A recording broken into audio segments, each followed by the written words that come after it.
My husband left me for his boss while I was pregnant, then she offered me a house in exchange for one of my babies.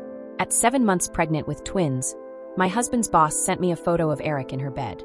Hours later, they delivered the ultimate betrayal. He was leaving me for her, and she wanted one of my babies in exchange for housing. Little did they know what I had planned. I was heavily pregnant with twins when my world collapsed. It was supposed to be a quiet afternoon. I was sitting on the floor in the nursery, carefully folding tiny onesies and placing them into drawers I had labeled days before. The sunlight streamed in through the curtains and everything felt calm, peaceful, hopeful. I was daydreaming about baby names and imagining what my little ones would look like when my phone buzzed on the dresser nearby. I glanced at the screen. It was a message from my husband's boss, Veronica. My heart immediately began to race. Why would she be texting me? I thought something must have happened to Eric at work. An accident, maybe? I rushed to open the message, nervous and confused. But nothing could have prepared me for what I saw. It was a picture. Eric, my husband, lay in a strange bed, shirtless. His hair was messy, his eyes sleepy, and he wore a smug little smirk, like he had no worries in the world. The bedspread was unfamiliar, clearly not ours. But the caption was what shattered the illusion completely. It's time you knew. He's mine. My hands went ice cold. For a moment, everything around me stopped. The room swayed slightly. I stared at the screen, not knowing whether to scream or cry. Then, as if responding to the chaos inside me, the babies kicked. It was sharp and sudden, like they could feel my pain.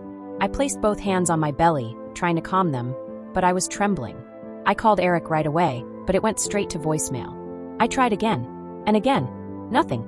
My heart pounded harder each time. Why wasn't he picking up?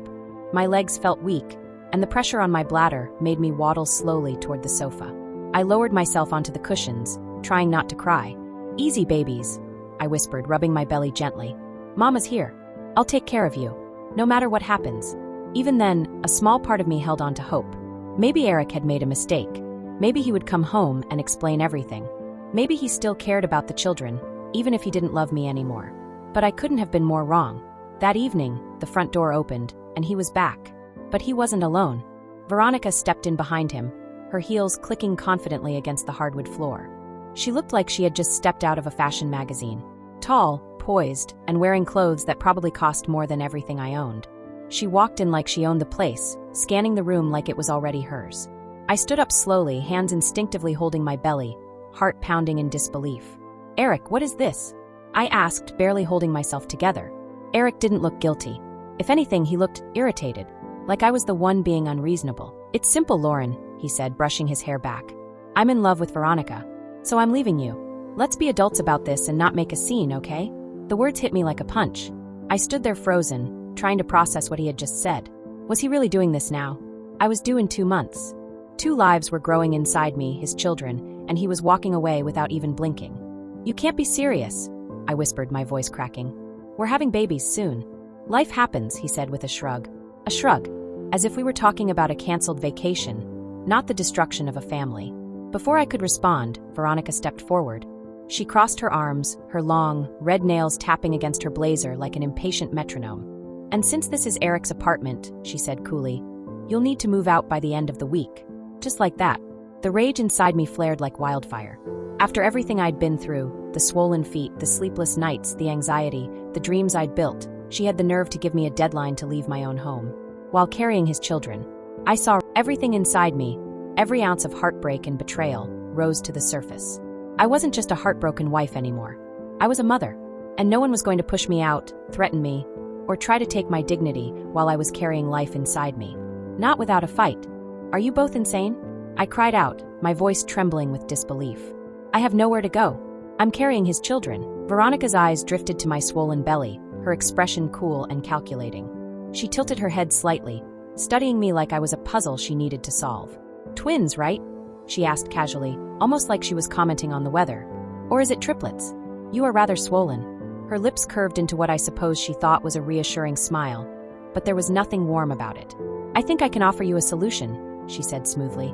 My heart thudded in my chest. I didn't like the sound of that. I'll rent you a house and cover all your expenses, she continued, her voice calm and eerily composed. But I want one of your babies.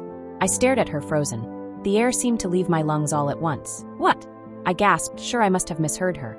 I'd like to have a baby, she said, twirling a finger lazily in the air, gesturing at my belly. But there's no way I'm going to do that to my body. She said it like carrying a child with some awful inconvenience, something beneath her. Like I was just the vessel, swollen and used up, and she could swoop in to claim a prize. "You'll never manage raising twins alone," she added, her voice coated in fake sympathy. So this is a win-win situation. A sick feeling twisted in my stomach. She was talking like she was adopting a puppy, not trying to take away one of my babies. "I'll raise the child as mine," she said with pride, like she was already rehearsing the story she'd tell at dinner parties. "They'll have the best nannies and attend the best schools." Her hand slid up Eric's chest, stroking it softly. He leaned into her touch, not saying a word, not even looking at me. "And you," she added, as if she was offering me a gift. "You get a roof over your head. It's a fair deal." I looked at Eric, hoping, praying, that he would speak up, that he would defend me, that he would stop this madness. But he only nodded along with her, as if bartering away one of our children was the most reasonable thing in the world. I couldn't breathe. My chest felt tight, like a vice was pressing down on me. How dare they try to turn my babies into bargaining chips? I wanted to scream. I wanted to throw them both out. But I had no one. No family. No close friends I could run to. I was cornered and they knew it. But then something clicked inside me. A quiet idea. A plan. If they thought I was weak, maybe I could use that. I just had to play along for now. "I have nowhere else to go," I whispered, forcing tears to my eyes. I kept my voice small, broken. "I'll agree to your deal, but I have one condition." Veronica raised an eyebrow and gave a smug little smirk. She thought she had won. "Smart girl," she said. "What's the condition?" I looked down at my belly, sniffled, and tried to look as helpless as possible.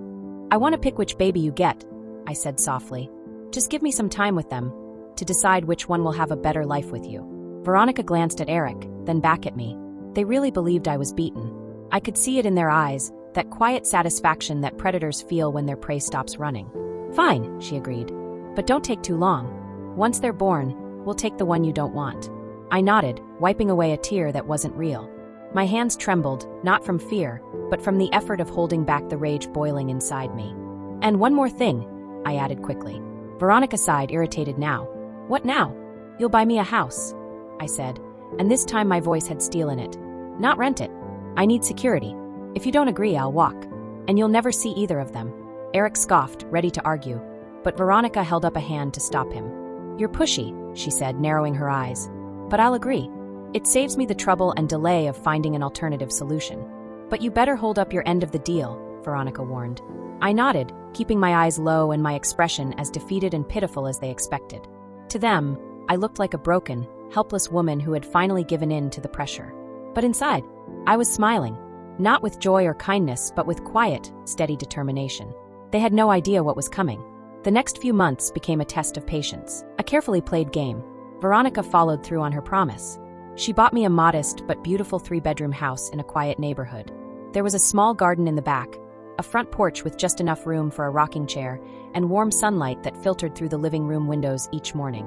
It wasn't huge, but it was mine in my name. Neither Veronica nor Eric even saw the place until the day we signed the papers. They hadn't bothered with the details. For them, it was just a transaction. They assumed their purchase would be complete once one of my babies was handed over. That day at the realtor's office, when the final signatures were written and the keys dropped into my hand, I allowed myself one small breath of relief. Step 1 was done, and they were still completely clueless. Over the weeks that followed, I kept up the act. I updated them about doctor's appointments, even letting Veronica touch my belly whenever she visited. She would coo sweetly, rubbing her hand over the growing curve of my stomach, always referring to one of the babies as hers. I nodded along, pretending to be anxious about which one to give up, pretending to wrestle with the decision. All of it was a performance, a mask. Every moment I spent with them, I was gathering time, waiting until I could make my final move. And then the night came. It was a Tuesday when the first contraction hit, sharp and deep, curling through my body like fire. I grabbed my hospital bag and texted Veronica that I was heading to the hospital. But I also made sure the nurses understood clearly. I didn't want Veronica or Eric in the delivery room under any circumstance. At some point, I heard them outside the room, voices raised in irritation, but the contractions were already coming too fast for me to focus. Everything was a blur of pain and pressure. And then finally, after 6 exhausting hours, they arrived. 2 perfect baby girls. Tiny, red-faced, and howling with life. Each one had wisps of dark hair and lungs strong enough to shake the room. I held them against my chest, tears sliding down my cheeks, overwhelmed by a love so fierce it left no room for doubt. The nurse leaned over, smiling. "Want me to tell your husband and your friend?" she asked gently. Tell them the babies are fine, I said, my voice soft but steady. But I need 3 days. The nurse looked a little puzzled, but nodded without pressing further. I named them Lily and Emma. In those first 2 days, I memorized everything, their tiny noses, their fluttering eyelashes, the way their fingers wrapped tightly around mine. I studied every coo and cry, every quiet breath as they slept against my chest. And during those sleepless hours, I finalized my plan. On the second day, the hospital discharged us. I took my daughters home. The nursery was ready, soft pinks and creams, little stars on the wall, a rocking chair by the window. My heart swelled and broke all at once. I had done it. I had reached the end of the road, and now it was time for the final step. On the third day, I picked up the phone and called Veronica. I'm ready to talk, I said. They arrived within the hour. Veronica practically burst through the front door, her heels clicking across the floor. Her eyes sparkled with anticipation, and she barely waited for an invitation inside. Eric followed behind her, silent as ever, his expression unreadable. So, she said, smiling as she stepped into my living room. Which one is mine? I stood there, holding a baby in each arm. My body was still sore, every movement slow and aching, but my voice was calm and sure when I spoke. Neither. Veronica's smile froze. She blinked once, as if she hadn't heard me properly. Excuse me, she asked, her tone hardening. I straightened up, ignoring the pain that flared down my spine. I held my daughters close. I'm not giving you my child, Veronica. Either of them. Eric groaned, already annoyed. Oh, don't start this dramatic nonsense. I cut him off with a glare. You two thought you could buy a baby from me? Like I was some desperate idiot. I shook my head. Well, newsflash, I'm not. Veronica's eyes narrowed, her voice sharp with anger. Then I'm kicking you out of this house. You can live on the street for all I care. Veronica shouted, her voice sharp with rage. But I just smiled. You can't do that, I said calmly, gently rocking Lily as she began to fuss. This house is in my name. The color drained from Veronica's face instantly. She looked at me like I'd just spoken another language. What? No, that's impossible, she snapped, spinning toward Eric. Eric, tell her. But Eric looked just as confused. His eyebrows drew together, his mouth hanging open slightly. We signed the papers together, he said, as if repeating it might make it true. I nodded, still calm. Yes, you did. And you both signed it over to me. Completely. You were too busy celebrating your win to pay attention. My name is the only one on the deed. Veronica stumbled back a step like I had slapped her. Her lips parted, then closed again, but no words came out. You conniving little, she began, but I cut her off. Oh, and one more thing, I said, still gently rocking Lily in my arms. Emma stirred quietly in her bassinet nearby. I decided to let a few people know what happened. About how Eric cheated on his pregnant wife. About how the two of you tried to buy one of my babies like she was a piece of furniture. I nodded toward my phone, which sat on the coffee table just a few feet away. Feel free to check social media. I posted everything last night. The messages. The photos. Your twisted little baby deal. It's all out there. I tagged your company too, Veronica. And your investors. Even those charity boards you like to brag about sitting on. Veronica lunged toward the phone, grabbing it with shaking hands.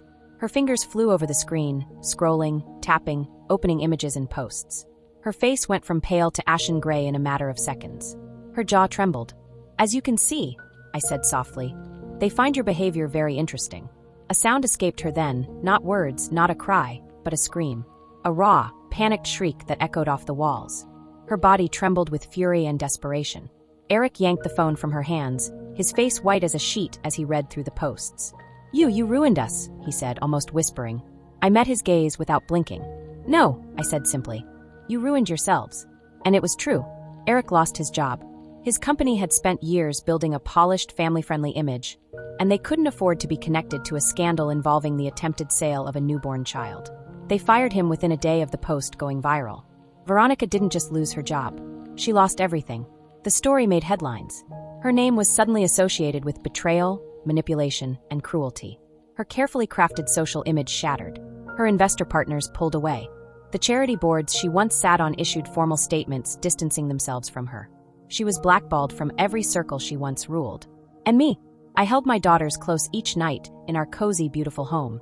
I watched them sleep peacefully, wrapped in soft blankets, their tiny chests rising and falling.